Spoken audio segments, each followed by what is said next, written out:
Welcome to the WP Builds podcast, bringing you the latest news from the WordPress community.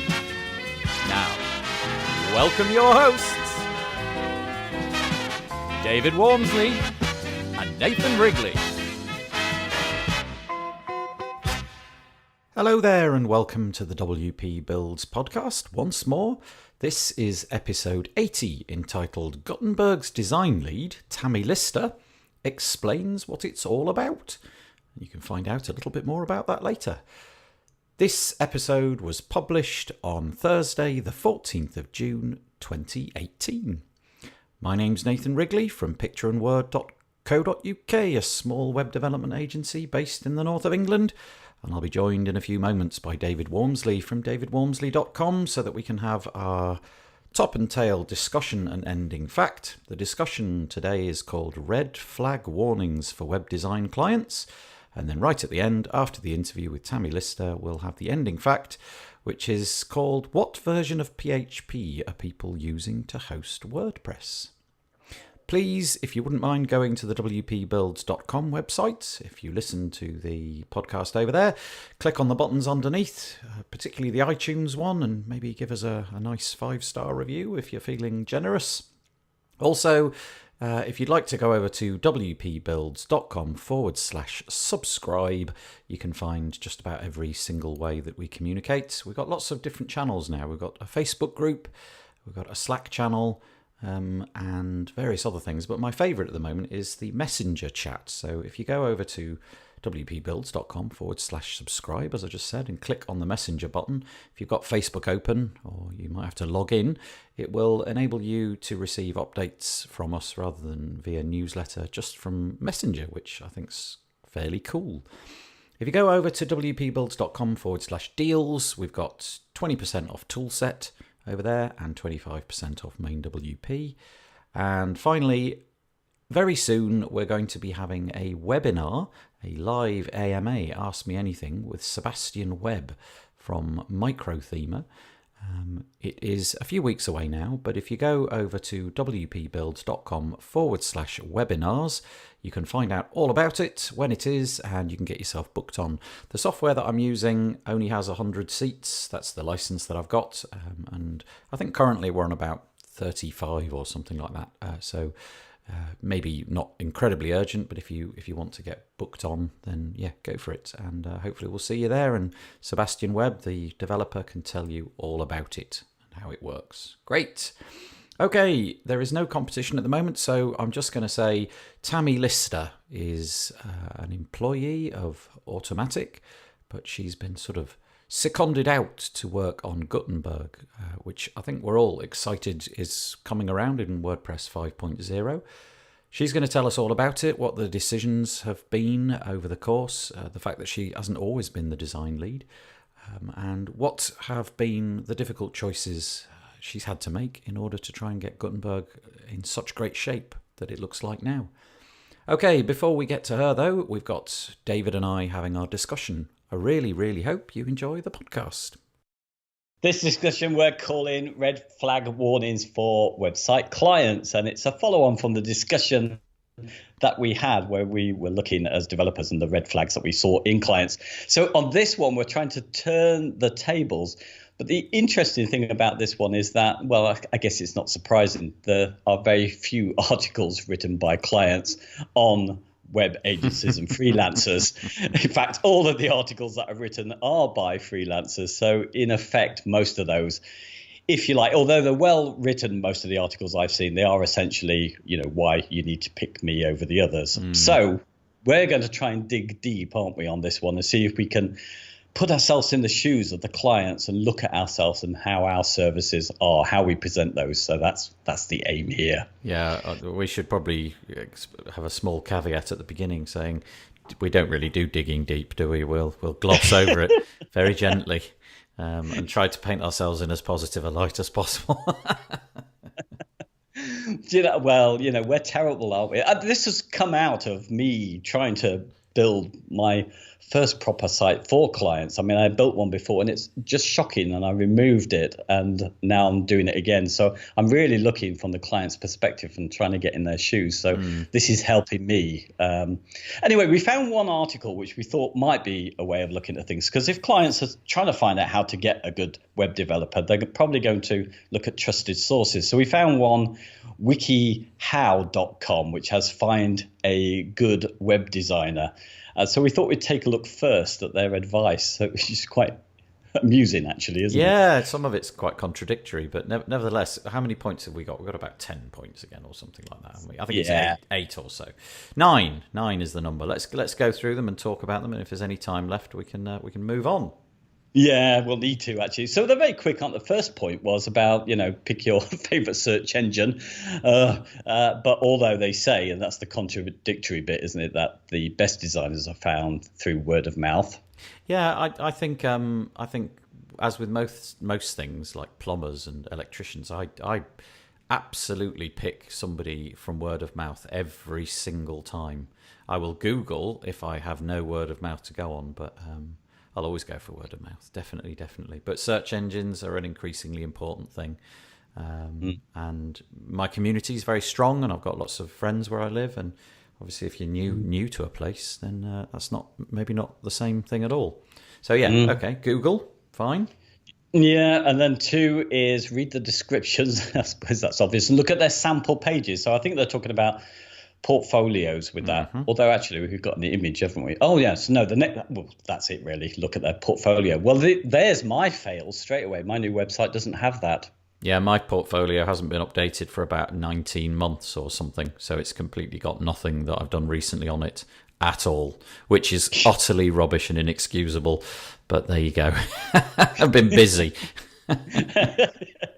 And number 3 is read what the packages include. So this is assuming that these that developers and agencies have packages. They don't all have packages, do they? No, well, I don't really either. So I just, for things like care plans, I do. But for a project, it's bespoke. Each project's different. So I price it based upon what I've been told.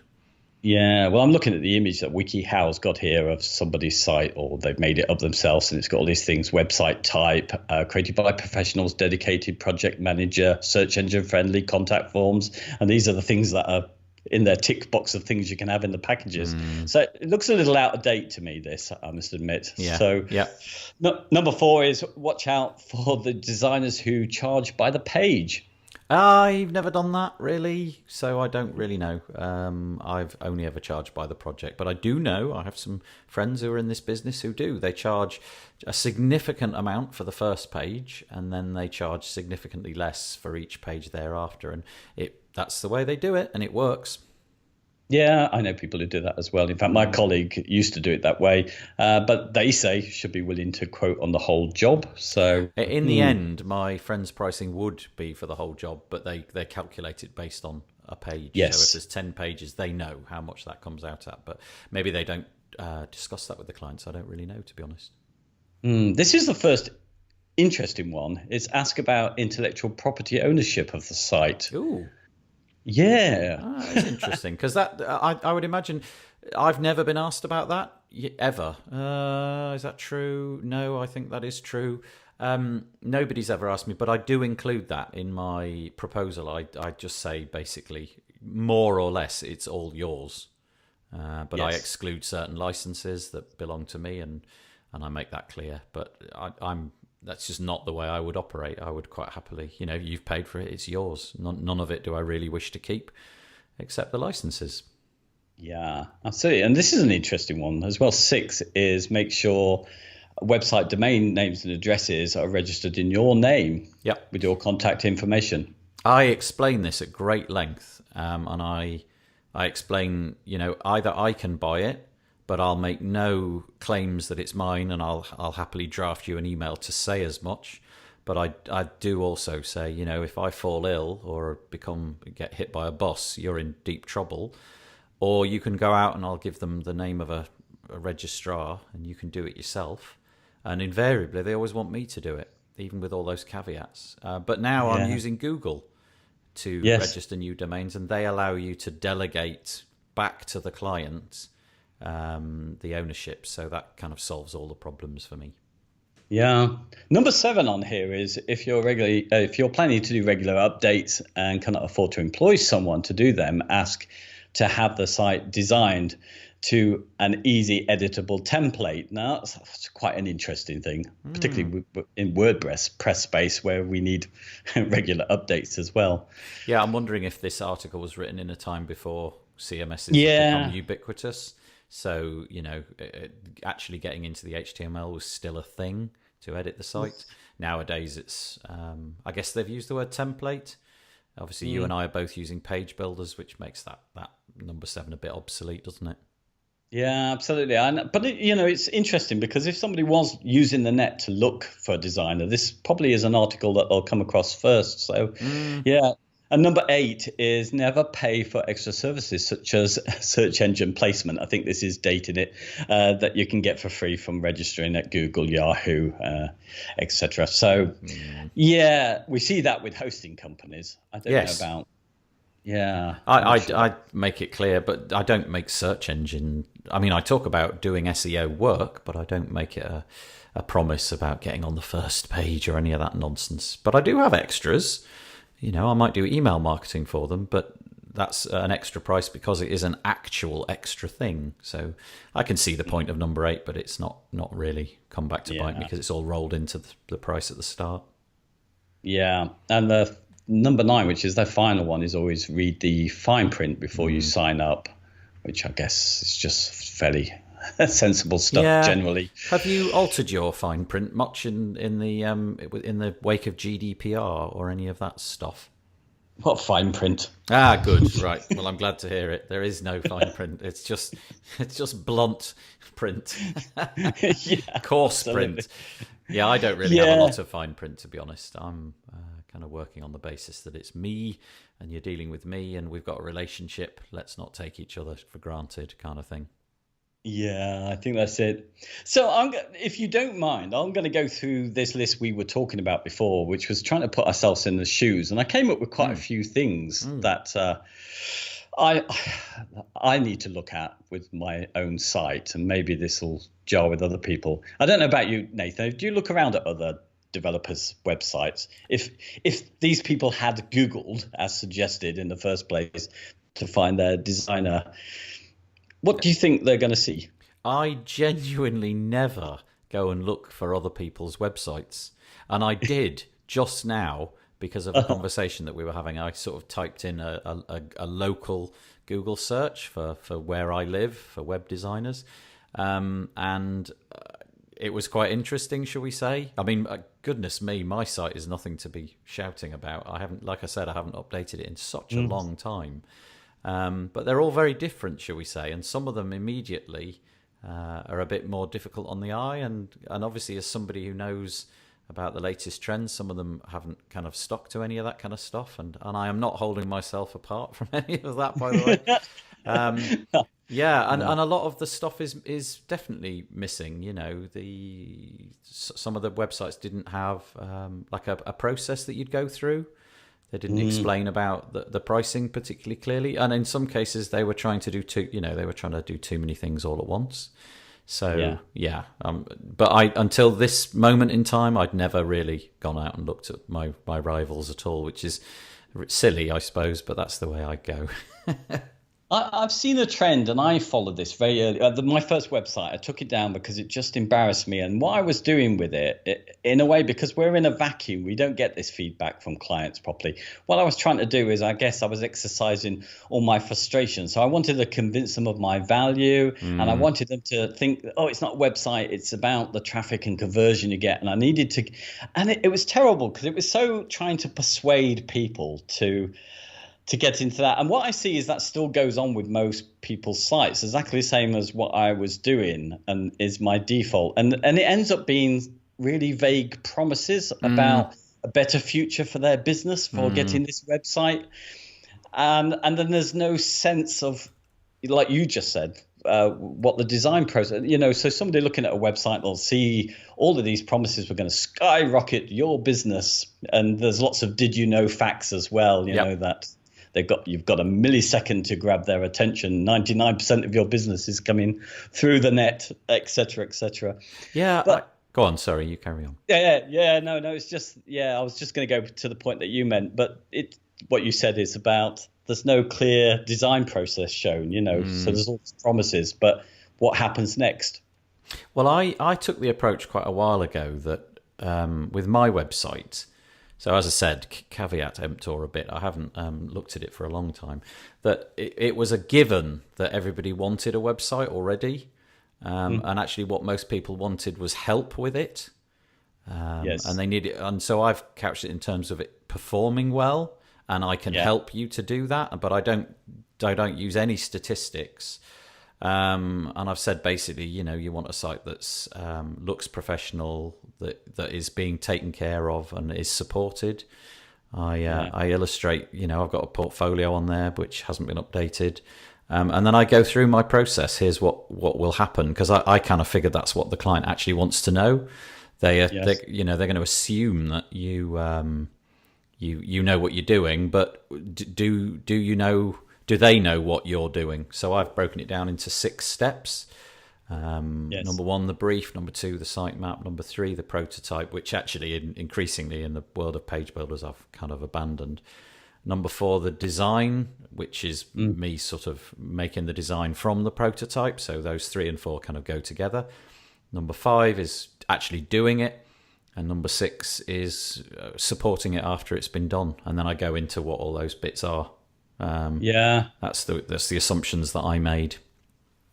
Yeah, I think that, so that gives a design process. I think if I was looking as a client at a lot of the sites, I wouldn't know what I was getting, and that there's often that missing. But also, even if you've got that, I think sometimes it might be difficult for someone to understand how you work. Yes, so do you come absolutely. from meetings? Yeah, are you all online? Do you have do you like telephone calls? So I think sometimes we don't set the contact as well with clients very well. I think we often talk about the fact that clients don't respect our space, or we don't hear from them, but actually I don't think we ever really set how we work with our contact, whether we do have face-to-face meetings, whether we're purely online. When I look at websites, I can't tell what's being offered, how it's going to work, how my relationship's going to be. Yeah, that's a good point. I don't ever mention that. I just talk about the process, and but yeah, I don't really talk about the fact that I'm happy to drive to see you, or pick up the phone is best, or Skype. Good point. But my website's not the clearest. I could do better. I'm just having a look at it now. I think that the process should come higher, because actually from a client point of view, all the rest of it is assumed. You want a website, you want it to be quick loading, you want it to enhance your business and all of that. But actually, probably what a client wants to know is what's going to happen if I pick up the phone and decide to go with you. What's actually the process going to look like? And those 6 steps come right near the bottom of my homepage, whereas in fact they should probably come closer to the top. Yeah, it's interesting. I also wonder about the clarity of what people are expecting. So we often talk about, we do so much to make a website. A website is much more. We're thinking about traffic conversion. We're thinking about all the technical things with browsers and devices and all that. But I don't think we actually make, on the whole, or maybe we do and I don't, but don't make it clear for someone who's coming from the first contact with us what actually is in that packet. There's so much more about launching your business into the stratosphere. Yes. And very less about what actually you get in it. Yeah. And how much you would stand by any of that. Yeah, I'm terrible on that first phone call. When somebody phones me up out of the blue, because usually my head's somewhere else. What I need is I should have like a little script or something, or these process points written down somewhere near my phone, so that if somebody does phone up, I can remember what it is that I've promised to do. Because that phone call I end up just relying on all those little tropes that you've just said, about it'll load in such and such, and you've got this long before the clients. A lot of that comes out of my mouth because it's what I can honestly think of at the time. And actually probably what they want to hear is, okay, if you decide to go with this, what we'll do is I'll come over to your office, and we'll have 3 hours, and we'll just sit around and talk and work out what we're going to do, and then I'll go home and write a proposal. I should say all of that instead. Yeah.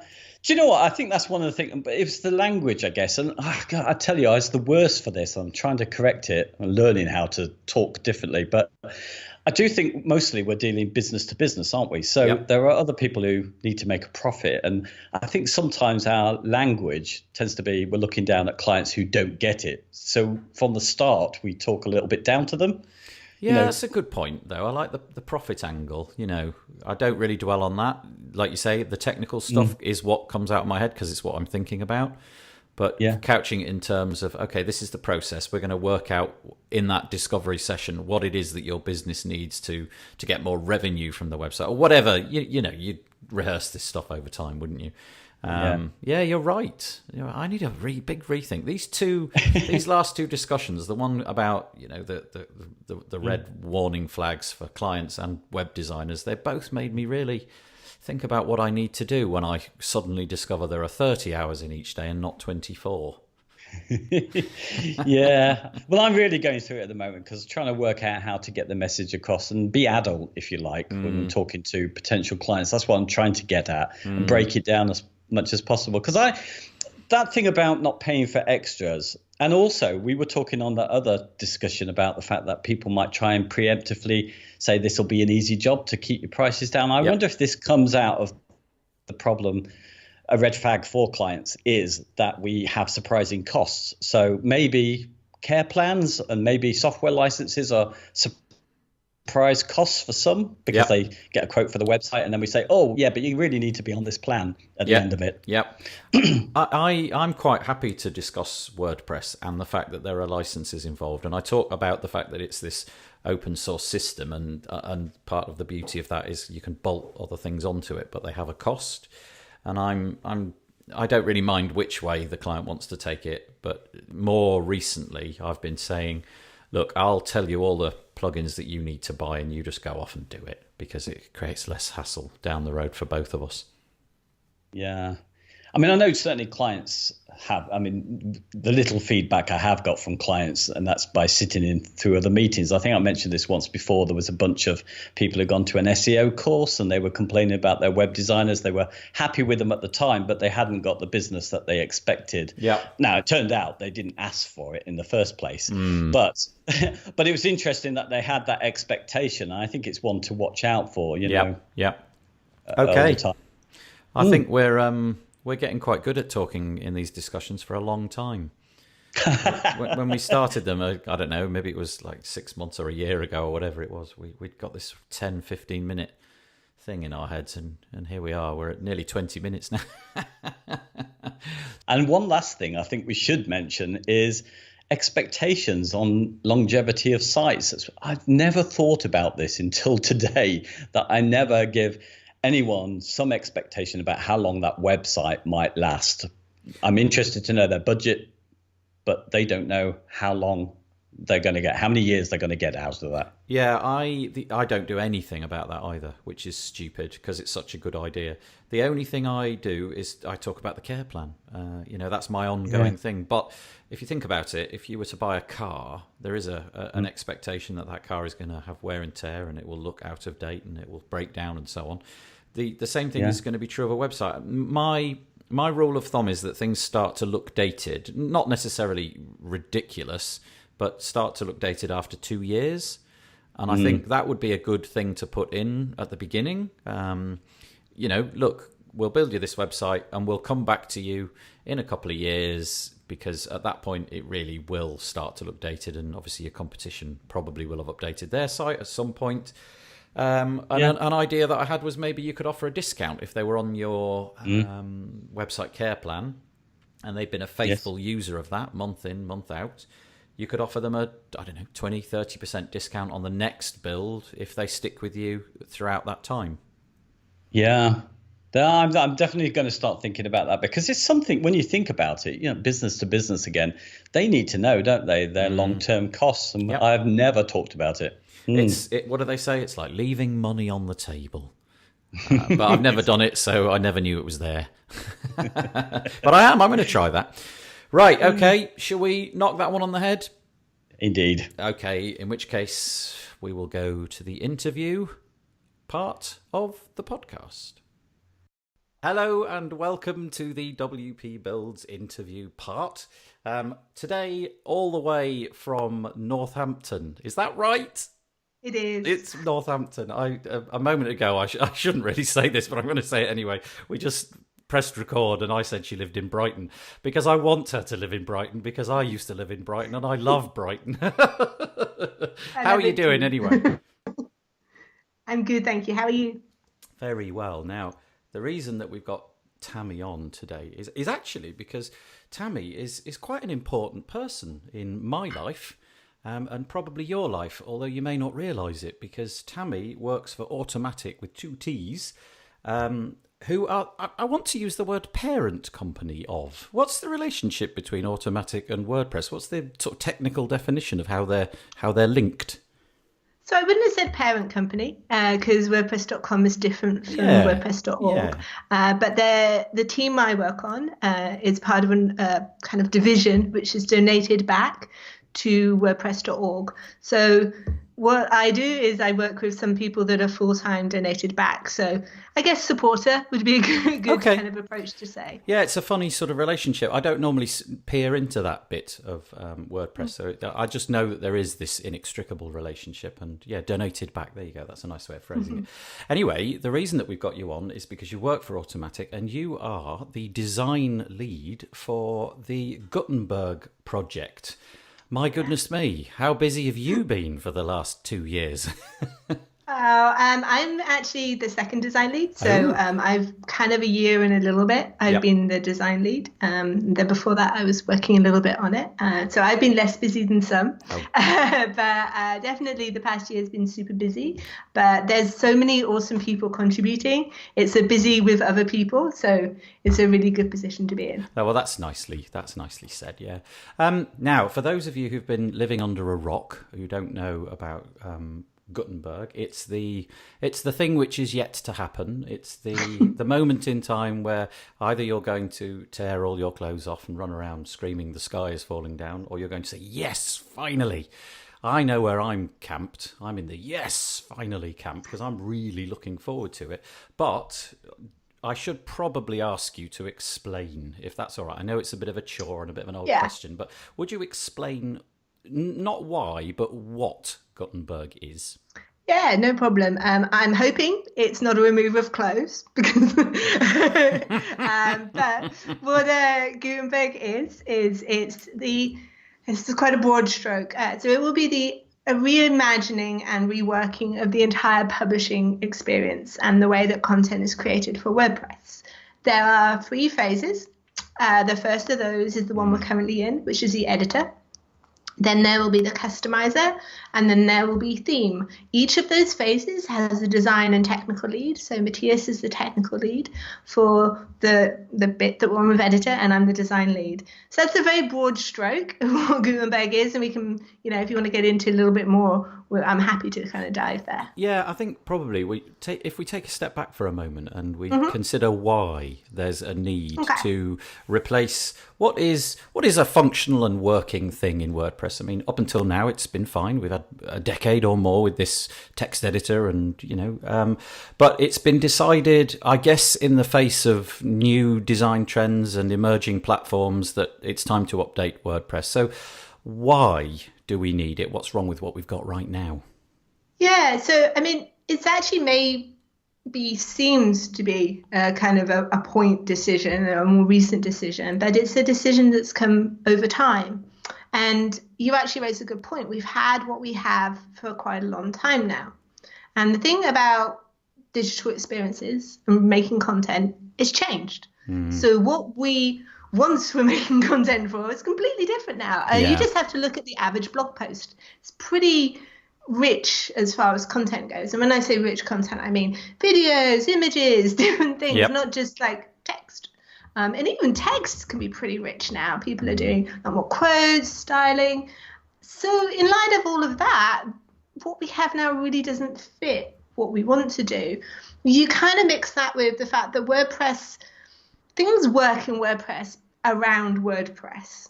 And what I mean by that is we use this term quite often in WordPress, which is not necessarily a good thing because it gets the kind of mindset of the WordPress way. of things. So we work around WordPress for maybe site building, or we work around WordPress for plugins and experiences that we put on, because what we have is pretty limiting. Meanwhile, outside, the way that content is created has changed, has improved. The editors, the experience. You look at paper from Dropbox. You look at all these kind of different experiences, and they've moved on. And WordPress is not stuck, but it hasn't evolved. It's evolved a tiny little bit in the sense that we have some plugins that can do different things, but we're still limited to this format. So part of what Gutenberg is doing is that, but also outside, a lot of technology has moved on since the technology that we've been using within WordPress. Good point. And we've iterated, and we have build processes, all these different things. But really, I mean, I even hear developers, for example, saying PHP, the WordPress PHP, which is, we're not even necessarily doing some of the languages how they are outside, and outside JavaScript and all these exciting things that just create a better experience for people, no matter what languages and technology you want to say. So it's all those kind of things combined, coupled with the fact that for someone that's new to WordPress, they have to learn that way. And whilst we're like, hey, it works for us, try watching someone who's brand new to WordPress have that first experience. Yeah. And it's not as easy as we maybe think it is. No. So, there's a definite need, and we've tried various projects over the years and various iterations, and they've all led up to this point. I know if you're kind of coming cold to this project, it might feel like, hey, this is new, what's going on? But there is strong roots, and there has been a path of progression to this point.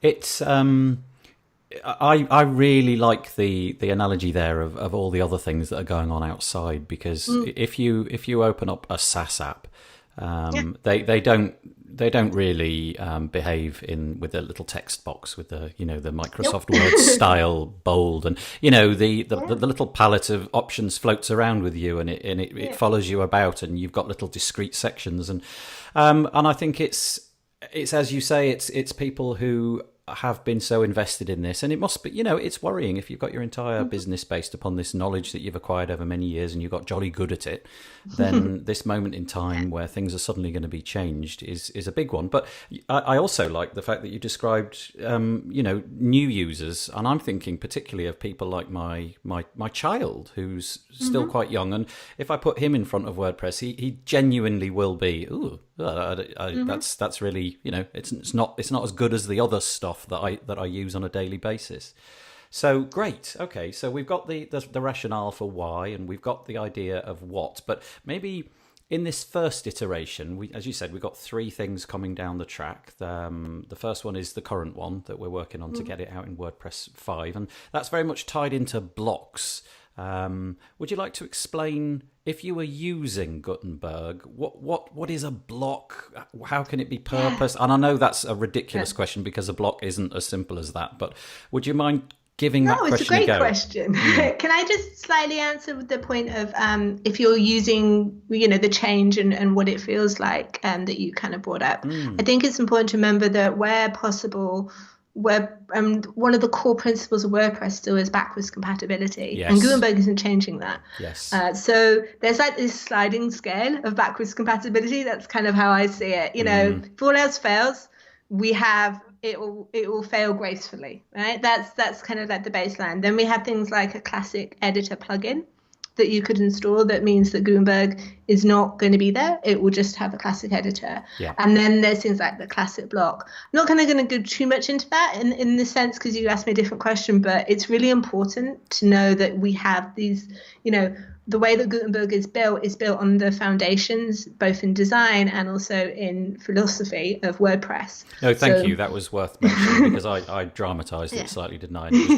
And I noticed on the page on WordPress.org that is related to Gutenberg, you make that very clear, actually, that things won't be setting on fire quite like that. In fact, a lot of people, and a lot of feedback is when they turn Gutenberg on, they're like, "Is that it?" Yeah. Which is actually a really good thing to get. If someone feels that way, that's great, because that's what we aim for, that it's kind of like a more pleasurable from that situation. Yeah. So you were asking about blocks. Yeah, what's a block? Yeah. So I'm not going to really get into the kind of the tech side of a blog, but the Yeah, idea is the analogy I kind of get into is if you learn to draw, bear with me here, you learn how to break an object down into shapes when you draw, right? And that's kind of what we're doing. We're breaking the page down into shapes, and then you build it back up. Another analogy, which I'm go to instantly, is Lego, to be honest. Oh, yeah. Lego blocks, yeah.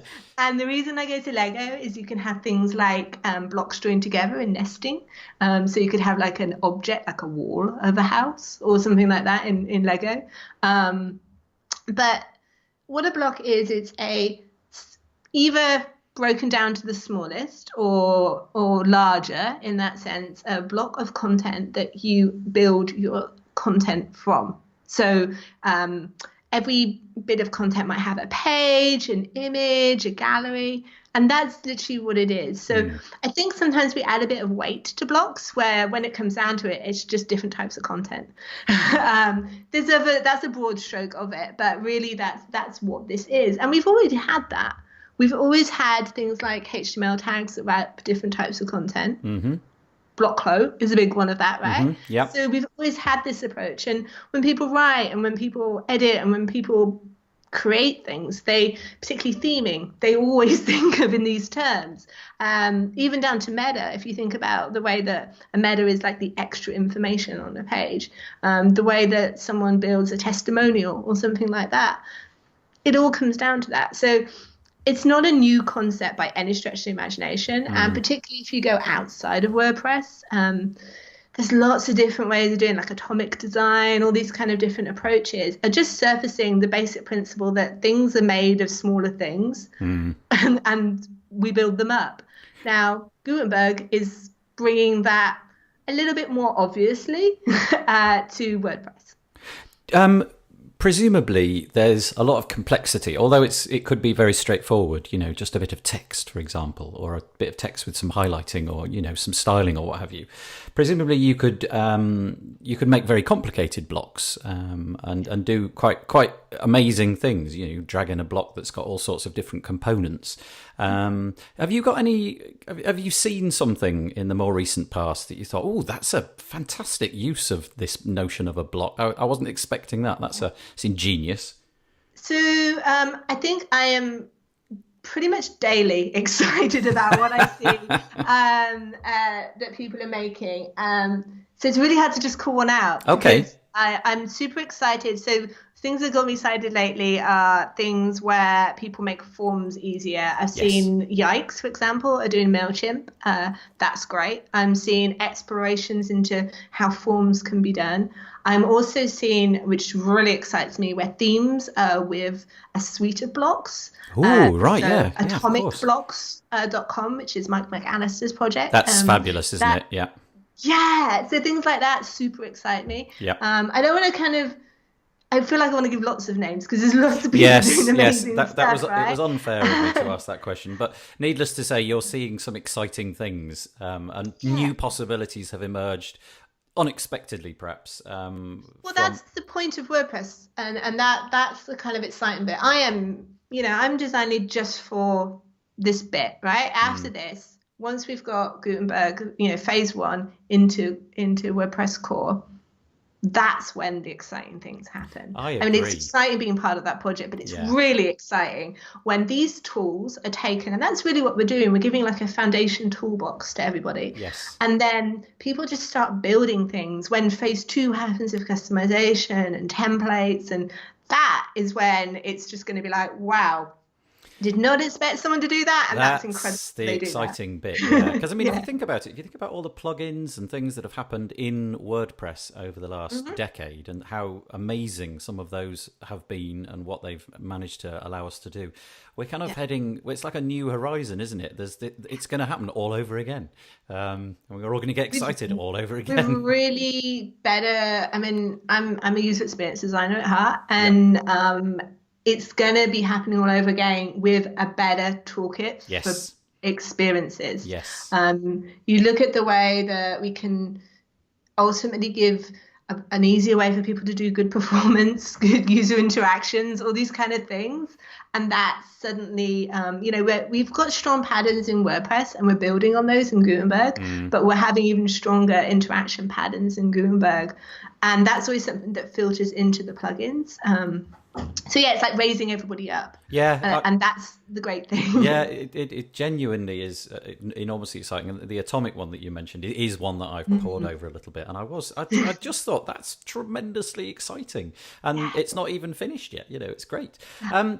Now, dealing more with your interaction with Gutenberg, obviously you said that there was somebody before you, and so you presumably at some point you inherited the way it was at that moment. But I'm interested to know.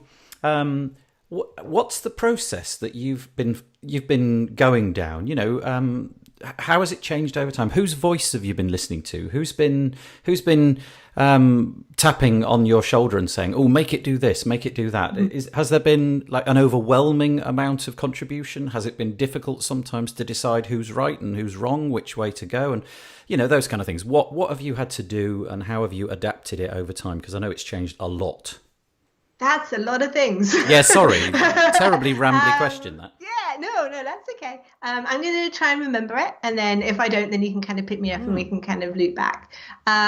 So I think the thing is the answer to the voice is as many as possible. Okay. One of the principles I try and really do daily is listening.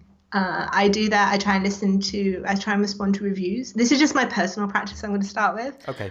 So I read the reviews of Gutenberg. I read what people are doing in support. I go through issues. I'm a great believer that triage, from a design perspective, is great for me to learn the product and to really get a lot of product insights. So I try and have daily triage practice. Triage is basically going through issues and just knowing what's going on and making sure everyone has an answer and has progressed. So that to me is something that even before Gutenberg, I tried to have whatever project I was working on as my practice. So I've kept that as I've come into Gutenberg. Lots of different input from different people, going to WordCamps, listening, hearing, reading.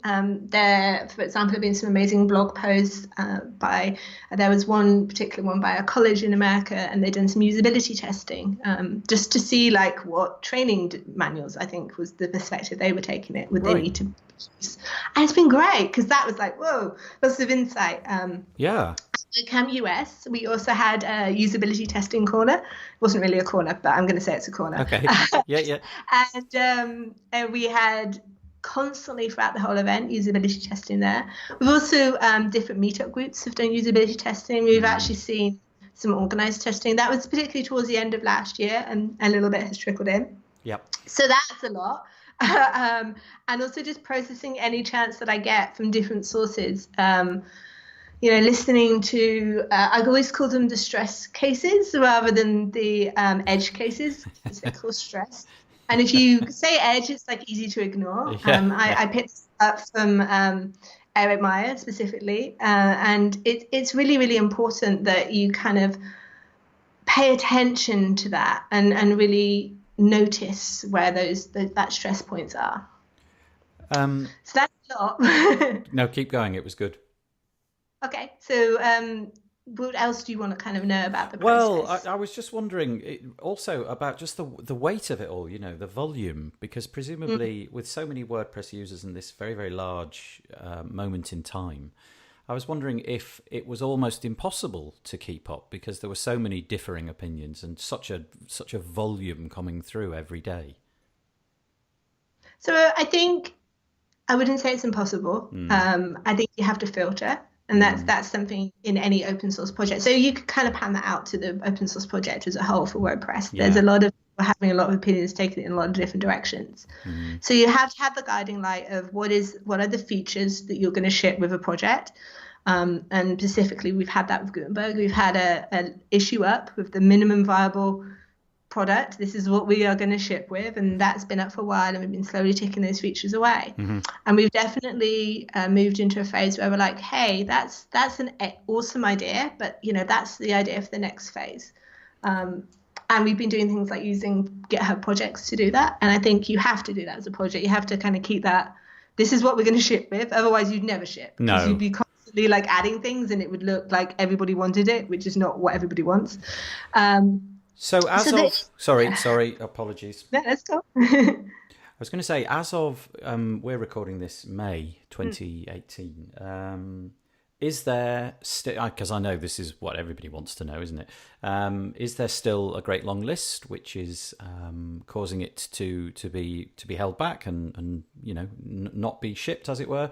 Do you have any indication in terms of months or days or weeks before it will be all of those crucial things are ticked off and it's ready to go? So we have no date, and I will fall back on that it will ship when it's ready. Yeah. And the reason I fall back on that is beyond features, it has to be ready in a community aspect, and that's what the merge proposal is. So really, the next step, probably a couple more versions of Gutenberg to go. We're pretty going down to the last one or two maybe features now, so we're getting really close. The thing is, as you get towards the end, you have some of the bigger stuff to do. Yes, sure. Yeah. So whereas we were releasing like once a week, we now are releasing maybe once every couple of weeks, and those releases include hundreds of issues. Yes. And the sheer amount is, the people that are working on this, I'm constantly in awe of the amount of work that they get through every release. To be doing a major release of a product every few weeks is a challenge and a privilege as well, to be in such a fast-paced development. When I've seen the issue list on each it's pages, isn't it? Yeah. It's quite impressive. I mentioned it to somebody the other day and we were both a bit, jaw on the floor. Wow, that's a lot of work. It's exciting because you don't normally with WordPress, the average life of an issue on track, right? It can be a long time, right? Yes. So things move slower because it's a big product to move around, that analogy of a big ship to turn around. And that kind of is a little bit what WordPress has been in the past. Yes. One of my hopes is that the not that we continue this pace, because I don't think we can always continue this pace apart from in features, which is one way that we are doing with WordPress, like doing these features like this. But that some of the speed and the being okay to just prototype ideas and being okay for anyone to prototype ideas. I've seen some incredible experience work from developers. I've seen some incredible development from designers. That being okay about just having that space where people can experiment is exactly why we have what we have in Gutenberg today. When you stare at Gutenberg now and you play with it and you're enjoying what's been created so far, what are the bits that you're really chuffed with? Chuffed is an English word meaning thrilled. It is. Yeah. What are you chuffed to bits with? What do you really like? What am I chuffed to bits? Yeah, they're little bits that you look at and think, oh yeah, that's good. So, that's always the interesting bit because I'm always the biggest critic of Gutenberg because I'm also I'm the designer involved in it, and any designer, and there's many of us who are involved in Gutenberg, do have that critical eye. I think the particular points that I'm pleased about are generally points that I know we're going to build even more on. So one of those, for example, is media. Yep. I think we've eased some of the flows. I once charted all the media flows in WordPress into a flow chart, and that was a very interesting flow chart. And we've eased some of that. We've still got some difficulties to overcome, but we've eased some of that. Mobile is another. Right. I definitely feel, and when I say mobile, I mean any non-desktop screen. So we've definitely improved some of the adaptive quality of the editing. People are still going to need apps for specific things, but it should just work. And currently it doesn't really in WordPress. So that's been great.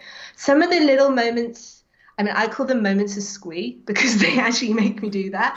But some of those little moments of joy, the little animations or little things, there's some in blocks, there's some in just the way and the timing of some of the animations I think is delightful. There's a general feel that I notice this is something gets added which throws that feel out. The way that I describe it, there's a certain kind of balance feel to the interface. Okay. And I'm definitely feel quite sensitive to when that's not there now. Okay. It's kind of quite an ethereal comment to say, but there's certain things I feel that we've got to a point where it's pretty cohesive in the sense of that feel. We can always do better with that, but I'm trying to get that underlining feeling of calm in the interface, and then just trying to make sure it's useful. The moments of, those moments of squeeze is something we're trying to add more, like trying to maybe have a new user experience, maybe try and bring more delightful animations in. I think you're going to have this moment when it ships where, everybody's trying it. I just think there's going to be this sort of abundance of happiness because, there's going to be people who are thinking, oh, it's not for me and what have you, and I'll switch it off and I'll make sure it doesn't come on. But I think it's, not only do I think it's beautiful, I mean, because I do, I think it looks fabulous, and is very straightforward to, you can work out in an you'd have to try really hard not to work out what you've got to do, I think. But it's so usable. I just can't see that moment coming where if you spend a bit of time with it and you work it out, it's going to just make life, I think, so much easier.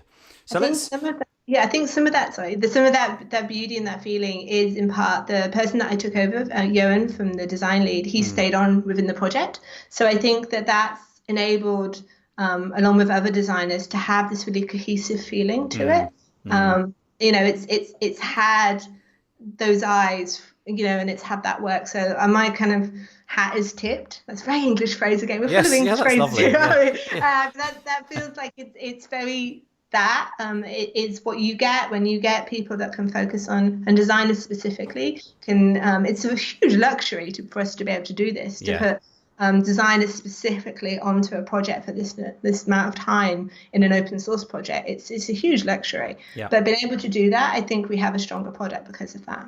It's I don't really have language surrounding design. That's not my background, but I just think I think it looks I just think it looks beautiful and modern, if you compare it to what we've got now. And when I've been watching videos or playing with the latest version of Gutenberg, and then I go back, I do sort of have this moment of, oh, okay, right, we're back to this, and so I'm not going to be one of those people who is going to play with it an awful lot. I'm going to wait until the moment when it's really, really ready, and then invest masses and masses of time at that exact moment, I think.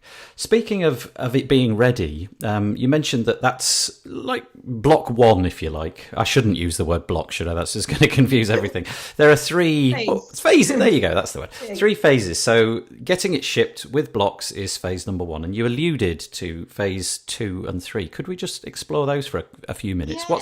What's the next phase, and why is that important and being left for now? Yeah, so the next phase is going to be customization. Why is that being left? There's a lot already in editor, right? Yeah. There's a lot to change in the content creation process for WordPress, because everything pretty much about WordPress is the content creation process. So distilling it back to, I kind of, in my mind, go back to the post, as in the function in WordPress. Yep. That's kind of what we've done. We've distilled it back to the post, in the sense of the editor. That's for posts and pages, because we're doing both. But that makes sense to distill it down, get those foundations. If you're building a house, you fix the foundations, and then you build the house on top of it. Yep. And things like customization, that's when you get into themes and plugins and even more conflicts and difference to what you change than what you, and I mean conflicts in the code conflict. Okay. So, you might have a theme, does a very, very particular thing. And then as soon as you change customization, it might need to hook into different things. Yes. And so maybe we add different hooks, maybe we add different things. And the way that themes have worked for a long time has been the way that themes work for a very long time. So as soon as we are maybe, and I'm not saying we are changing that, because phase 1 of customization potentially will be where we focus on templates. And I say that will be the whole entire WordPress project. Yes. I'm not design leading that, no choices. And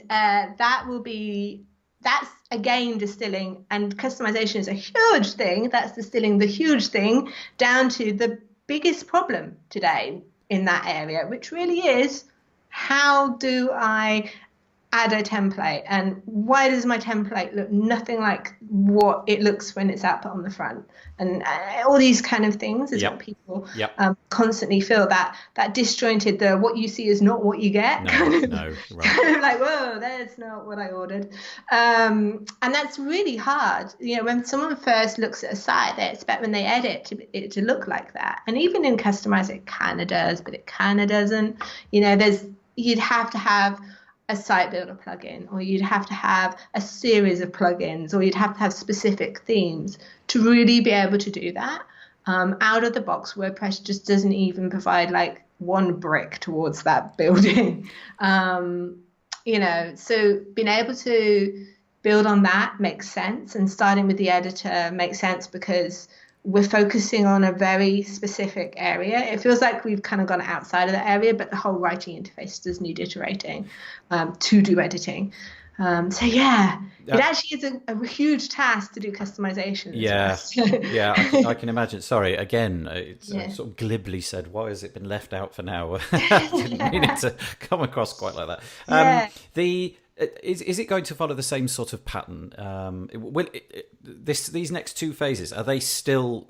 I mean, I know at the moment they're called Gutenberg. Are they still going to be called Gutenberg? So you'll release the phase 1 will come out. We'll all start using it. Phase 2 will then go on in the background with contributor help and whatnot. And then at some point it will be deemed ready for production, and it will then ship into Gutenberg, or will it be something separate? So this is when I'm projecting on what might happen, because really what we all can focus on is what's going to happen in the next release, and that's GDPR, and that's in a week or so, right? 4.96. And I think that that's practical to do that, because I think it's a project we need to constantly evaluate. Likely, it will be produced exactly the same way. I do not think it will be as long. And the reason being is I think there's a high possibility that things will be broken down more. Also, Gutenberg, the editor bit, what you see was a small percentage of what the first phase had to deal with. So the first phase also had to deal with the underlying technology and the architecture, right? All of that kind of stuff, which now we have. Everything else in theory, whilst really big problems from a interface and interaction perspective, they're less of a problem potentially. They're still going to have technology problems. I'm not going to say they're not, but they're, we have this language and this foundation that can then be used, and these different technologies are baked in. As far as the name, it's more like a philosophy, I guess. That would be the best way to put it. Like it's like an overarching. I definitely think it will be the Gutenberg theme and Gutenberg customizer, but not in a sense you're not going to find it in code. You're not going to find that we continue to use it when everything, we're 3 years down the line, everything's in core. Gutenberg will just be like MP6 was, which was where we really did the admin interface. It was a project and an ethos rather than it was actually the thing that we baked in and we called separate all the time. And I think that's kind of, I don't actually think it's a bad thing to give project names, because if you think about the name, it's really relevant to what we're doing. And I think it gets people behind. I've got a Gutenberg sticker, right? Like we've got the t-shirts, it gives that kind of feeling of belonging and pride of people to be involved in something. And I don't think it's a bad thing from a historical point of view. Whatever the next Gutenberg is, I don't know what we're going to call it, but when the next thing comes out, it will exactly be the same thing as that. I'm going to suggest Gutenberg 2. I was going to go with Gutenberg X. Isn't that what you do? Like with iPhone, you like put X back underneath. Just following the cinema release, sort of the idea. Gutenberg, this time it's really editing. This time it's. Oh no, I'm not even going to say. So you have phase 1, we've got phase 2, and then what's the final final phase where we can all say it's done, it's finished. So the final one will be theme. We haven't had a default theme for a year. So we've skipped a year for default thing. So when that happens, I don't know. Everyone can place a bet. We normally have a default theme every year. At WordCamp US, it was in the State of the Word. One of the slides was Gutenberg editor, Gutenberg customization, and Gutenberg theme. And that's it. And then I think there's going to be a lot of community conversations as what is a Gutenberg theme? What does that mean? I have my own personal opinions, but I think it's important that the community as a whole are going to, and you're seeing just tiny little bits of exploration as to what that could be. And that's going to get more and more once Gutenberg's in core. And then you're going to see people, it's going to be a really exciting default theme because it's going to have the potential of not only the editor's like editing. I mean, I adore what we're doing with editor, but that when we move into customization, that is really exciting for a lot of people. That'll be a big moment, won't it? You can really have dramatic effects Just very solving quickly. page templating. Yeah. Is like huge step, right? Yeah, it's a real headache and a real pain point, and and of course the thing which I often forget is how large the user base for WordPress is, and how it's got to appeal to just so many skill levels. So obviously, if you've done those things time and again, it becomes relatively easy, and it's easy to say, oh no, those things are straightforward. You just got to read this or read that, and you'll be up to speed. But of course, we still expect people to know code, right? Yeah, exactly. But we should be in a position where if you want a WordPress site, you should be able to not have to install a theme. You should not have to install a plugin. It should walk default out of the box. You should be able to just get up and write. And we joke about the famous quick install. It's not. The install might be quick, but the actual using of the system. But then as soon as the install's finished, then you're on a screen where lengthy. you're like, what do I do now? yeah, it's a really good point. And I must try harder to imagine the millions of people who are using WordPress and don't have any interest in the technology whatsoever. They just want to get on and get their thoughts out into the world, and so this feels like it's going to be a dramatic thing. What's in store for you? What are you going to do when your phase of contributing to being the design lead for Gutenberg has passed? What are you going to do then? I mean, what I was doing before was I was still working on WordPress.org. I was doing it about the project, so I'm likely going to move more into support. I think we haven't, when something's released into core, that is not the end. No. There is always iteration, and there are always things that need to be done. That's definitely, I feel I don't fully know what I'm going to be doing. I don't think anyone really knows what they're going to be doing ahead of time, right? That's a good point, yeah. Too far ahead, but I'm really happy with the work it's a pleasure and a rare opportunity as a designer to work in WordPress.org and open source. We have quite a lot of developers who work in open source full time, but from a design perspective, it's a real privilege and a rare privilege to be donated back to an open source project. So I am very happy to continue doing that. Well, you know what? I think when it all gets shipped, I think we'll all be happy that you did that as well, because from my perspective, it's an exciting time. What you've done looks fabulous. It's going to make, I think, a lot of people very, very happy. So yeah, I'm going to take what you're saying and what I've done. I will totally point out that I'm standing here speaking for so many people. You're right. On this project. You're right. You're right. Yeah, and I think it's important to do that because any contribution has been important. Like maybe it's a conversation that you've had with someone on the Gutenberg, our core team, or maybe it's someone you had outside that got to them. That is a contribution. Or maybe it's a blog post, or maybe it's a Twitter, or maybe what you're doing with this podcast. Every single thing is a contribution that has got Gutenberg to where it is. And there's a couple of two of us that are leading it, and then there's a few more that are in the core team, and they're not necessarily the important ones. The important ones are the people that have contributed to this, that have worked tirelessly on this project and got it to where it is. And so I just like to shine a light on those. No, you're right. You've got the right words and the right ethic and the right ethos. I think that's a lovely way to put it. Because it's not the efforts of one individual. It's the efforts of countless thousands, in this case, of people who just contribute lots and lots of their time because they feel it's a good thing to do. Regardless of that, unfortunately, time and tide and all that, we've kind of come to the end. It's been a real pleasure. Thank you for coming on and explaining all about it, and I hope that it's been of use to those people who haven't yet ventured and had a look at it. Is there anywhere that you would like to mention, any website address or something for us to find you?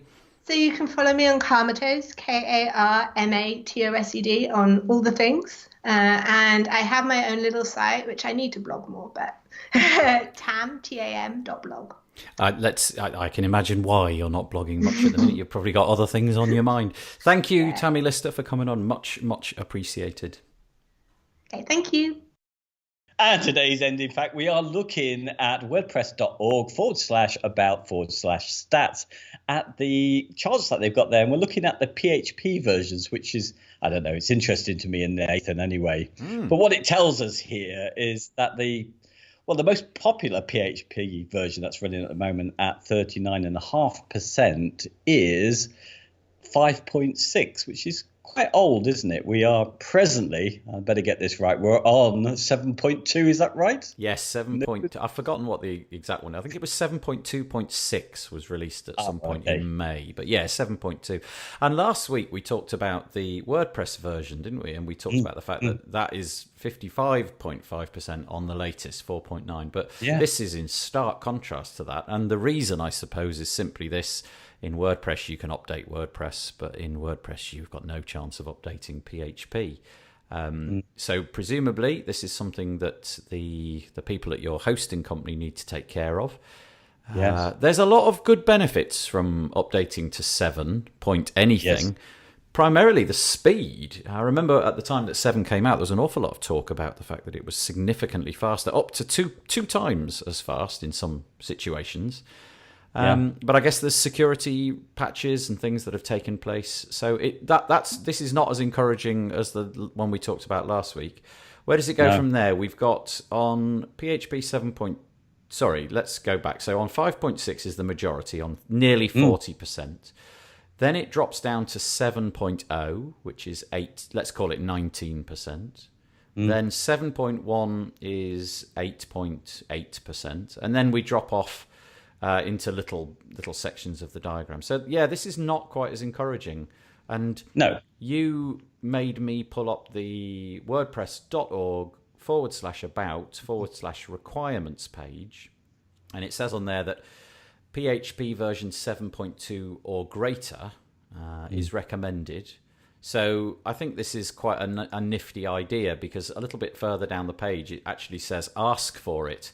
Here's a letter you can send to your host, copy and paste. I think what WordPress are trying to do here is get the hosting companies to raise their game and get themselves up onto the next version. Exactly. Well, I mean, the interesting thing is, 7.2 is the one which really should be on, which is only 1.8%. But if you compare it, and it's next to it, to 5.2, which is about 12 years old now, that's 2.9%, nearly 3%. So wow. Yeah, it's not so good a picture as last week, which is a bit of a shame.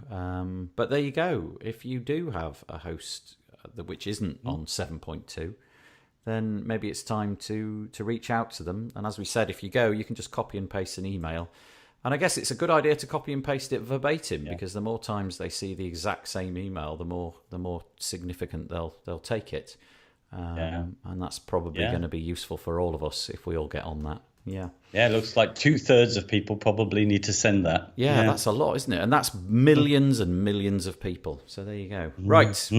Let's knock it on the head, call it an end to this episode of the WP Builds podcast. I'm going to say the same old stuff. Go and share it all over the place. Really appreciate that. iTunes reviews are always really good. I'm trying to get people to subscribe on Facebook Messenger. And if you go to wpbuilds.com/messenger, it will automatically take you to the page where, if you're logged into Facebook, you can sign up to get little notifications from us. And that's working out to be really a useful way of doing things. So if you manage to get to the end of this and you fancy doing it, go for it. Right, cheesy music fading in, as always. And I'll say goodbye from me, Nathan Wrigley. And it's goodbye from me, David Walmsley. Bye-bye. Bye-bye.